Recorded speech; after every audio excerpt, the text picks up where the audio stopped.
Baiklah, selamat siang anak-anak. Setelah minggu yang lalu kita belajar mengenai organ reproduksi, baik organ reproduksi perempuan maupun organ reproduksi laki-laki, kemudian bagaimana proses pembentukan gamet, kemudian bagaimana proses terjadinya menstruasi dan kehamilan. Sekarang kita akan bahas bagian selanjutnya, masih dari bab sistem reproduksi, yaitu kontrasepsi dan penyakit menular seksual. Ya, kita akan bahas pertama mengenai kontrasepsi. Kontrasepsi itu berasal dari dua kata. Yang pertama itu ada kontra dan seption. Kontra itu artinya melawan, seption itu artinya adalah pembuahan. Jadi kalau kita artikan secara sederhana, yang dimaksud dengan kontrasepsi itu adalah suatu usaha untuk mencegah bertemunya sperma dengan sel telur sehingga tidak terjadi pembuahan yang dapat mengakibatkan terjadinya kehamilan.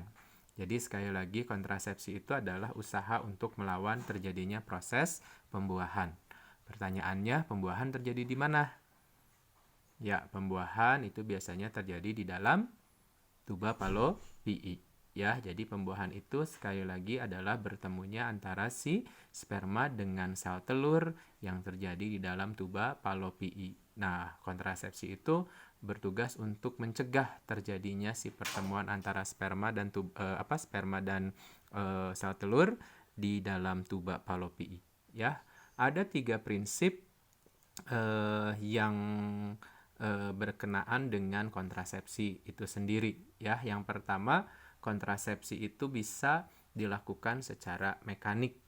Ya, mekanik itu bertujuan untuk mencegah bertemunya sperma dengan sel telur. Jadi prinsip utamanya, prinsip kontrasepsi mekanik itu adalah mencegah bertemunya sperma dengan sel telur. Ya, bagaimana caranya? Berarti harus menghalangi jalannya si sperma masuk ke dalam mencegah jalannya sperma untuk bisa masuk ke dalam sel telur, ya, atau menemui si sel telur. Nah, jalannya sperma itu berarti di mana? Berarti kalau untuk yang di perempuan itu kan mulai dari vagina sampai dengan ke si uterus, kemudian menuju ke si tuba falopii. Ya. Biasanya si kontrasepsi yang berkaitan dengan prinsip mekanik itu ada 2, ya, ada IUD, kemudian ada kondom, ya. IUD ini biasanya pada perempuan. IUD itu kepanjangan dari intrauterine device, atau bahasa sederhananya itu adalah spiral, ya, dengan memasukkan si IUD atau spiral itu ke bagian dalam dari si rahim perempuan, ya. Uterin, asal katanya kan uterin. Kalian ingat saja, uterin itu kan uterus itu adalah rahim. Jadi memasukkan suatu benda ke dalam rahim yang bertugas untuk mencegah terjadinya pertemuan antara sperma dengan sel telur. Jadi si IUD ini yang berbentuk seperti huruf T ini, ya, diimplankan, dimasukkan ke dalam rahimnya perempuan yang bertugas untuk mencegah sekali lagi terjadinya pertemuan antara si sperma dengan sel telur. Ya, bisa juga mencegah kontrasepsi secara mekanik itu pada laki-laki dengan mempergunakan kondom. Yang ini nih, ya. Jadi si kondomnya ini dipasangkan pada alat kelaminnya laki-laki atau pada penisnya laki-laki yang bertugas untuk mencegah agar si sperma itu tidak masuk ke dalam si tuba falopii. Ya, jelas ya untuk prinsip yang pertama. Yang kedua, ada prinsip kimia atau hormonal. Ya, prinsip kimia atau hormonal ini tujuannya adalah untuk mencegah terjadinya ovulasi. Sekali lagi, bertujuan untuk mencegah terjadinya ovulasi. Ovulasi itu apa? Ovulasi itu adalah pematangan sel telur. Ya, jadi ovulasi sekali lagi adalah pematangan sel telur, di mana sel telur itu biasanya nanti dikeluarkan dari ovarium, kemudian disimpan di dalam tuba falopii sampai menunggu si sperma itu datang, ya. Nah, dengan mempergunakan zat kimia atau mempergunakan hormonal. Nah, peristiwa ovulasi itu dicegah ya, agar jangan sampai tidak terjadi, sehingga sel telur itu tidak akan dikeluarkan dari ovarium ya. Nah, apa saja katanya kontrasepsi secara kimia atau hormonal itu? Bisa mempergunakan pil KB ini seperti yang di atas ya, bisa mempergunakan susuk yang ini, jadi memasukkan sejumlah seperti jarum ya. Kemudian si dalam jarum-jarumnya itu terdapat zat kimia ya, yang nantinya akan mempengaruhi hipotalamus kalian untuk mencegah pengeluaran hormon-hormon, terutama hormon-hormon yang berkaitan dengan proses ovulasi. Dan yang ketiga ada si suntik yang ini. Oke, itu yang kedua. Yang ketiga itu ada sterilisasi ya, bahasa zaman dulunya sterilisasi. Sterilisasi itu disterilkan ya. Nah, disterilkan ini ada dua prinsip ya. Pada perempuan itu kita kenal dengan istilah tubektomi, pada laki-laki itu kita kenal dengan istilah vasektomi. Kalian ingat saja ya, kalau tubektomi itu asal katanya dari tubek. Tubek itu diambil dari kata tuba palo pi. Ya, tubektomi diambil ambil aja nih kata depannya tubek. Tubek itu diambil dari kata tuba palo pi ya, tuba palo pi atau ovidak ya. Kemudian tomi, kalian tahu sendiri, tomi itu artinya adalah memotong. Jadi tubektomi itu adalah memotong, atau kalau sekarang bisa dikatakan juga dengan istilah mengikat bagian dari si tuba palo pi perempuan. Ya, jadi bagian dari si tuba palo pi-nya ini ya, bagian dari si tuba palo pi-nya perempuan ini nanti akan dipotong atau diikat. Nih seperti ini.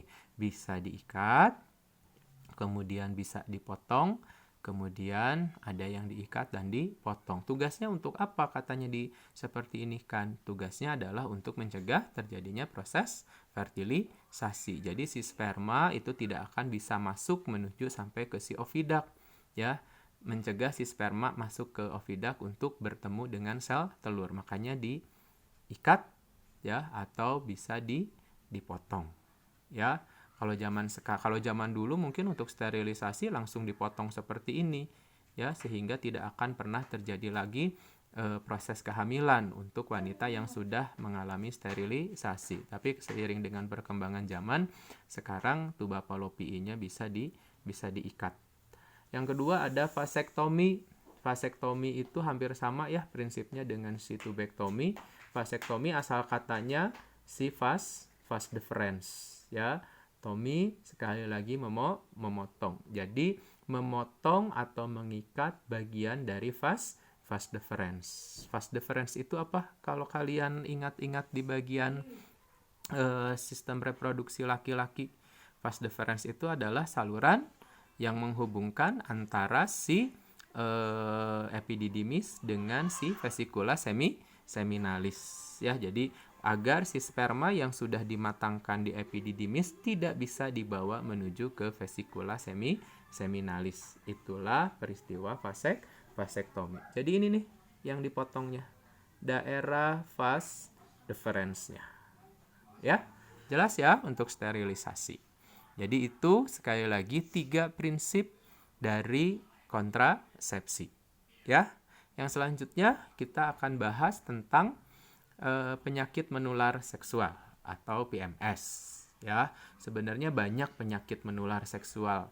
Di sini saya hanya akan menerangkan 4 dari penyakit menular seksual yang biasanya terjadi pada masyarakat kita ya. Yang pertama itu ada sipilis. Sipilis itu disebabkan oleh bakteri. Nama bakterinya itu adalah Treponema pallidum. Ya, sipilis, orang-orang yang menderita penyakit sipilis itu biasanya ditandai dengan adanya borok di daerah kulit di sekitar alat kelaminnya. Ya, lama-kelamaan nanti boroknya itu akan menyebar, dan biasanya sipilis juga bisa menyebabkan terjadinya peristiwa kemandulan. Yang kedua ada gonore. Ya, ini waktu sifilis dan gonore sebenarnya sesuatu yang sudah tidak asing sebenarnya di ingatan kalian karena sempat dibahas waktu kelas 10 ketika kita berbicara tentang bakteri yang merugikan, ya. Gonore juga disebabkan oleh bakteri. Nama bakterinya itu adalah Neisseria gonore. Ya, nah si gonore ini apa saja katanya cirinya? Cirinya adalah rasa sakit ketika buang air kecil. Ya, awalnya itu adalah rasa sakit ketika buang air kecil, kemudian nanti diikuti dengan keluarnya nanah yang berwarna kuning atau kehijauan dari daerah uretranya dia. Ya, kalau tidak diobati atau didiamkan saja, gonore ini juga bisa menyebabkan terjadinya kemandulan. Yang ketiga ada herpes simplex genitalis. Ingat, waktu kelas 10 juga kita pernah belajar herpes itu kan ada dua ya. Ada herpes kulit, kemudian ada herpes genital. Nah, yang sekarang itu yang ada di bagian reproduksi itu adalah herpes simplex genital. Ya, ini disebabkan oleh virus herpes simplex. Ya, ciri-cirinya itu adalah gatal-gatal, perih, dan kemerahan pada daerah si kulit di daerah kelamin. Ya, ini bisa diderita oleh perempuan, bisa diderita oleh laki-laki juga. Oke. Nah, yang terakhir itu ada AIDS. Ya, AIDS ini momok sekali nih sampai dengan saat ini. Kenapa? Karena sampai dengan saat ini penyakit AIDS itu belum ditemukan obatnya. Ya, apa yang diserang? Kalau yang lain mungkin yang diserangnya itu adalah daerah alat kelamin. Kalau AIDS ini yang diserangnya itu sebenarnya bukan kelaminnya, tetapi yang diserang ini adalah pertahanan tubuh kita. Jadi imunitas tubuh kita lah yang diserang oleh si virus HIV ini, ya, human immunodeficiency virus, ya. Human immunodeficiency virus inilah yang nanti akan menyebabkan terjadinya penyakit AIDS. Apa ciri-cirinya? Ciri-ciri awalnya sih biasanya berat badannya menurun, kemudian muncullah benjolan kelenjar limfenya. Biasanya muncul benjolan-benjolannya itu ada di dahi, ada di leher, ada di ketiak. Ya, nah, itu biasanya yang menandakan seseorang itu terkena HIV atau AIDS. Kemudian disertai juga biasanya dengan murus-murus tuh dengan buang air besar secara berlebihan. Ya, kenapa bisa seperti itu? Karena memang pertahanan tubuhnya, si imunitasnya yang diserang.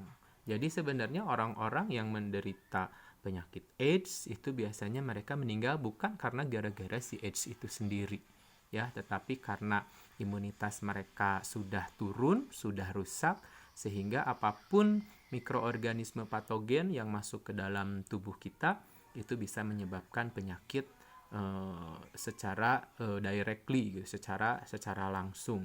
Kalau misalnya ada flu atau ada jamur yang masuk ke dalam tubuh kita, nah biasanya orang-orang yang menderita AIDS itu akan langsung menampakkan penyakit tersebut. Gitu ya. Kalau kita mungkin ketika ada seseorang yang bersin, yang kena flu, karena tubuh kita sudah memiliki imunitas, jadi masih bisa santai saja gitu. Tapi kalau untuk orang-orang yang kena HIV AIDS, ya justru mereka itu sangat rentan. Makanya untuk orang-orang yang kena AIDS itu biasanya dirawat, ya, kalau misalnya mereka harus dirawat, itu dirawat di ruangan yang harus steril. Nah, itu pembahasan kita hari ini, ya. Semoga bisa bermanfaat buat kalian. Jika ada yang ingin ditanyakan, boleh kalian tanyakan. Terima kasih.